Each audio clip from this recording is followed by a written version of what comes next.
You were born with two minds.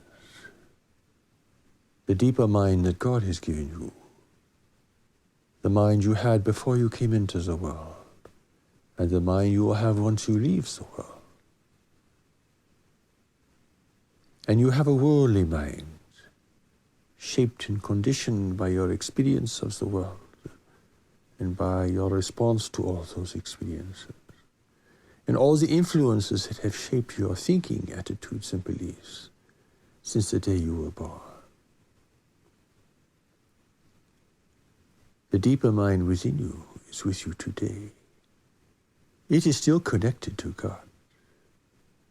It is still part of creation. It is wise and fearless and uncorrupted by the world. But you do not live in this mind, not yet. For it is greater knowledge within you. You live in your worldly mind with all of its turbulence, its desires, its fears, its distractions, its obsessions, its unresolved conflicts and grievances and so forth. In your worldly mind, you seek comfort and reprieve from all these things, but that there's little comfort there to be found. For your worldly mind is not built on who you really are and why you came into the world and who sent you here and for what purpose.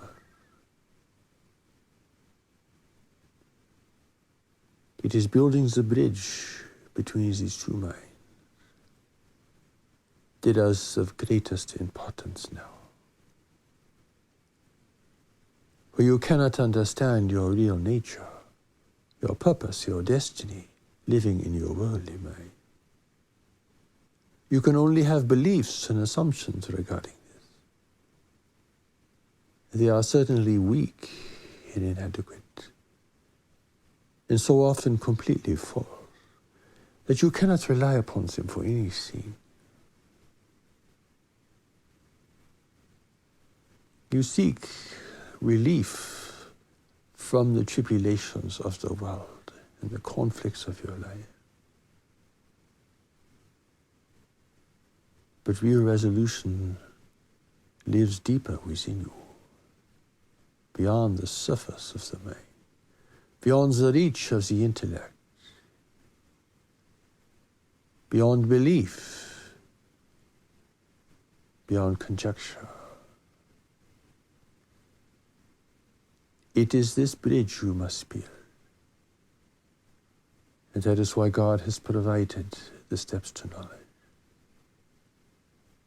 To bring your worldly mind into alignment and service to the deeper mind within you. For this is its true function.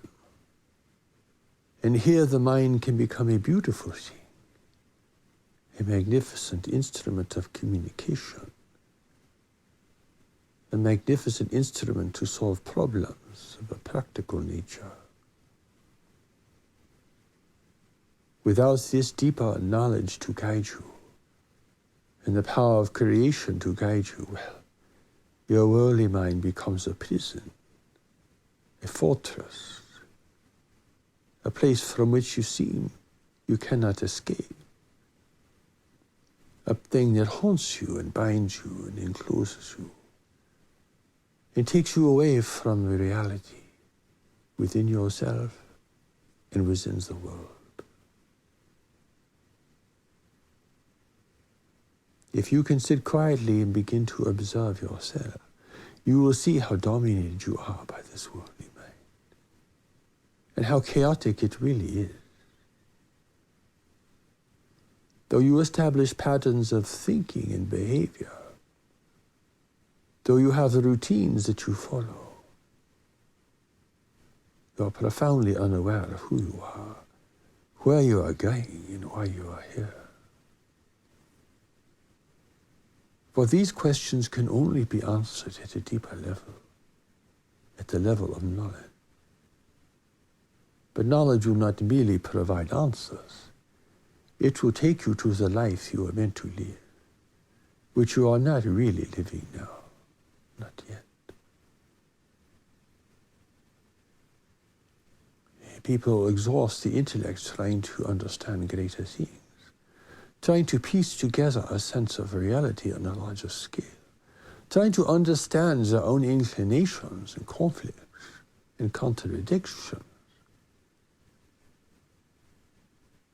But at the level of knowledge, these things become clear, evident, and in some cases even unimportant. When knowledge knows who you are, why you are here, who you are seeking to meet, and what you must accomplish. It knows your real gifts and where they must be given, things the intellect could never ascertain. Here you must learn to listen more deeply within yourself, and to stop complaining about the world,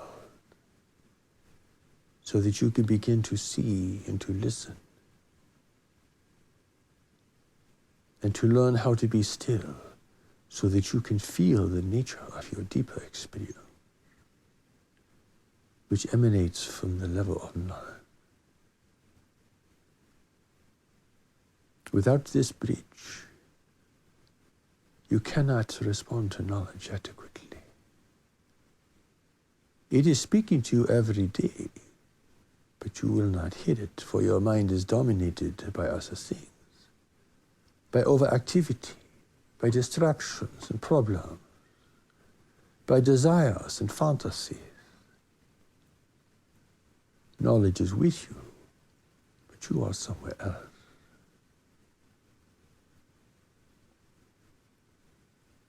It is only when you come to realize your real condition here, how much suffering and confusion it is creating for you, that you will seek to gain a greater certainty. Here heaven can really help you. Before that, you are adrift and lost and unwilling to respond. You are trying to create your own reality. You are trying to make separation work, the separation that has brought you into this world.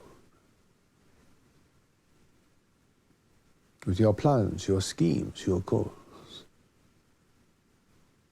leading to confusion, uncertainty, and depression. For you cannot make separation work. Try as you may. Everyone around you is trying so desperately to find happiness somewhere and to protect whatever they have that they think will give them comfort and security. It is really a desperate situation from which there seems to be no escape or relief. This will become clear to you as you become honest with yourself, as you are able to reflect upon your real condition and what dominates your mind and awareness, as you come to recognize your compulsions and obsessions and inability to respond to things of a greater nature in me.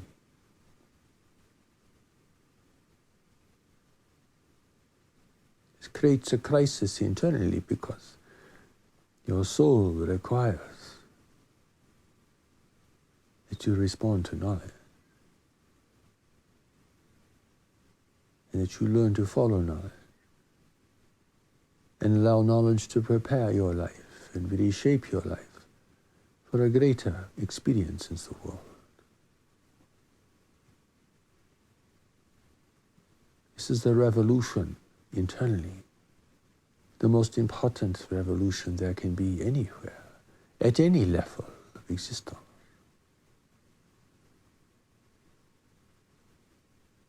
It occurs gradually through many steps and stages, many turning points where you will have to choose again to continue. As the power and emphasis within you shifts from your obsessive intellect to a deeper, more quiet power within you. God does not punish evil because God knows that without knowledge evil will arise. God will not send anyone into hell and damnation because God knows without knowledge people will be in error and will make grievous mistakes, even criminal acts, but they are governed by fear and anger, and not the grace of knowledge. That is why God, in God's new revelation for the world, has provided the bridge. For without this, what is religion but high ideals, strict observances, admonitions, the restraints, and cruel punishment if you should fail, which of course you will eventually. Without the bridge, the greater life is unattainable. The poets may sing of it. The great teachers may speak of it. The great messengers may demonstrate it. But for everyone else, it is essentially unattainable because they do not have the bridge. You cannot go into an inspired, sacred life living in your worldly mind. Oh yes, it will attempt to build temples and chapels and mosques. It will parade as a spiritual person, reciting the scriptures and admonishing those who do not agree. But you are still lost on shore. You cannot enter the deeper water. You are pacing the beach, trying to understand, but you cannot yet enter the deeper water. You cannot even get your feet wet. You think on your own, living in separation, you can understand your greater nature and purpose in the world, and why God has sent you here, and what you must do and who you must meet, what you must refrain from and what you must build and emphasize. The scriptures cannot teach you this, for it is wisdom that must come from knowledge within you. The scriptures can only create guidelines and generalities that can be easily misapplied and misunderstood. Despite their wisdom and importance, people misuse these all the time.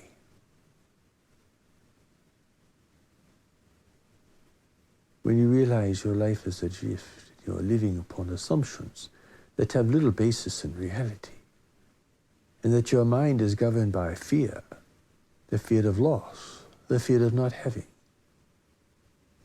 the fear of being unfulfilled,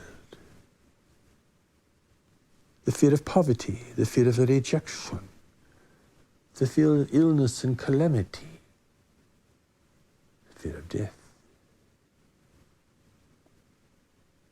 Adrift, living in separation, in a world that is unpredictable and growing more dangerous and complicated every day.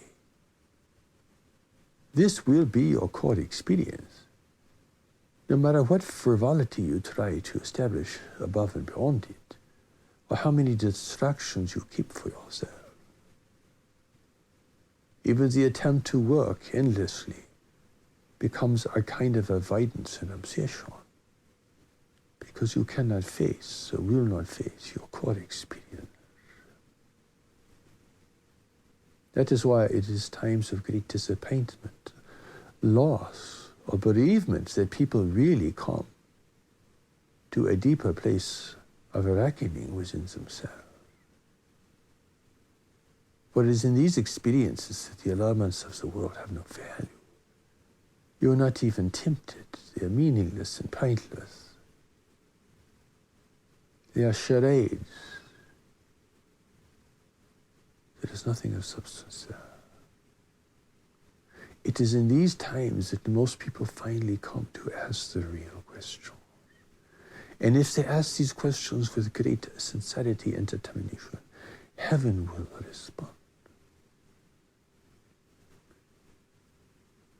And the knowledge within them will have the opportunity to reach their awareness and to speak to their honest appeal.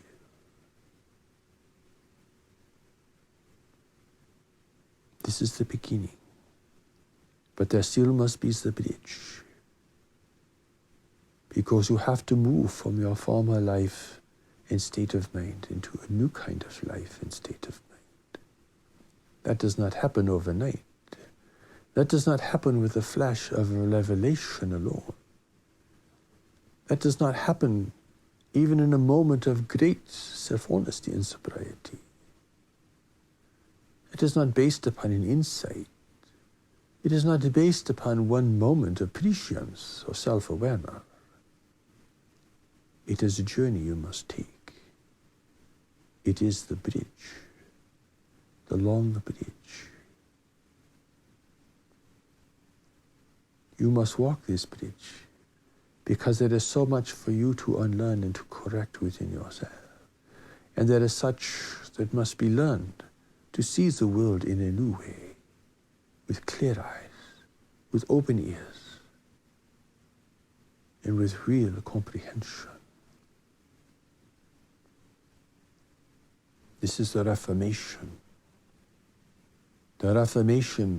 of yourself, your life, your mind, your experience, your feeling.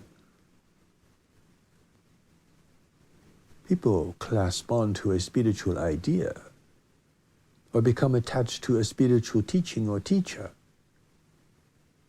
And they try to live through this idea or through this relationship with this teaching or teacher. But they still must pass over the great bridge. In doing this, you have the opportunity to make all the minor and major corrections that are necessary. You have the time to reconsider your life and to choose again when that is necessary, and to revise your relationship with people, with places and things. All this revision is necessary for you to be able to be free to approach a new life and experience of being in the world.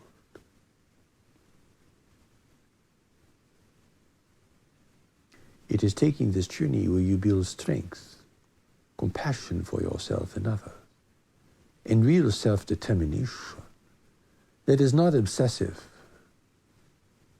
that is not compulsive, that is not driven by your frightened, worldly mind.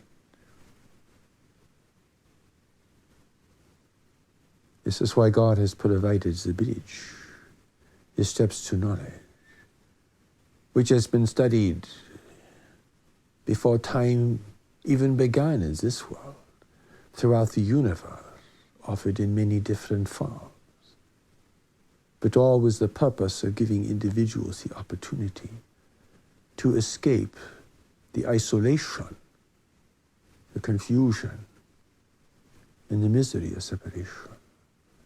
Not to take them out of the world or their worlds, but to bring them back renewed, strengthened, complete, and able to assume a real purpose and meaning in life. Here, those who will journey up this mountain must leave those who merely philosophize, or theorize, or speculate, or stand on the sidelines, trying to understand, or using theories and principles to try to comprehend what is beyond the reach of their intellect.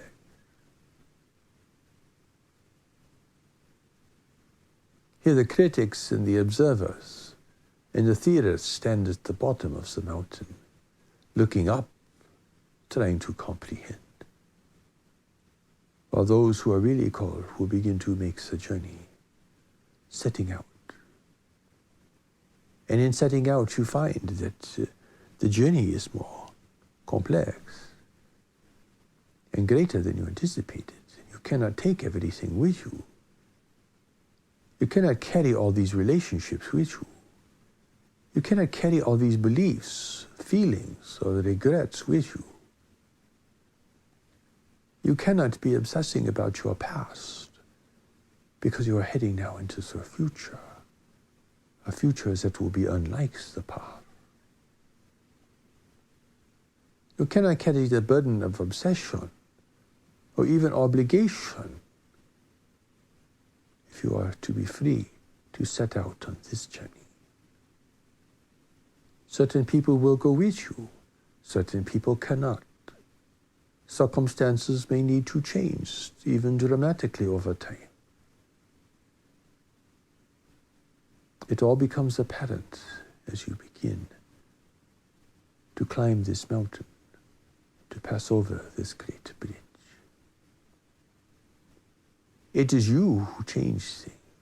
It is you who must be responsible for what you think, say, and do. Never claim that you are being guided or that God told you to do something, for this is irresponsible. You must take full responsibility for your decisions here, and you must face the consequences of those decisions. In this way, heaven makes you powerful, gives you strength, determination, and self-confidence, which you would not have if you thought you were just being guided witlessly. Moves around like a pawn in the world. That is not how this works at all, you see. You must become strong, competent, determined, capable, discerning, and discreet. These are all qualities that must be built in time. And that is why the bridge is long and not short. You cannot enter the life you are meant to live in your current state of mind, with your strengths undeveloped and your weaknesses still dominating you. God knows this, of course. From where you are, you can barely hear your inner nature. You can barely respond to knowledge. You are so caught up and captivated by the outside and by your own internal difficulties. It is resolving these things and releasing that which must be released that you finally gain the strength, the freedom, and the inspiration, confidence to move forward. People will stay behind in their little prison cells, trying to make it more comfortable, redecorating their little space, trying to be distracted, trying to be pleased, trying to have enjoyable experiences as much as possible, unable to recognize that they are captive and cannot be fulfilled in that environment. That's what people believe, and that's what God does. God does what works. People believe in what they want, or what they try to reinforce, so that they think their beliefs are the truth. Meanwhile, God does what works. God who moves through the world, working through individuals to be inside out. Those who are free enough to respond. Those who are responsible and can be strong and can take care of what is given them to do, without collapsing, without losing heart, without being drawn away or overtaken by the opinions of others.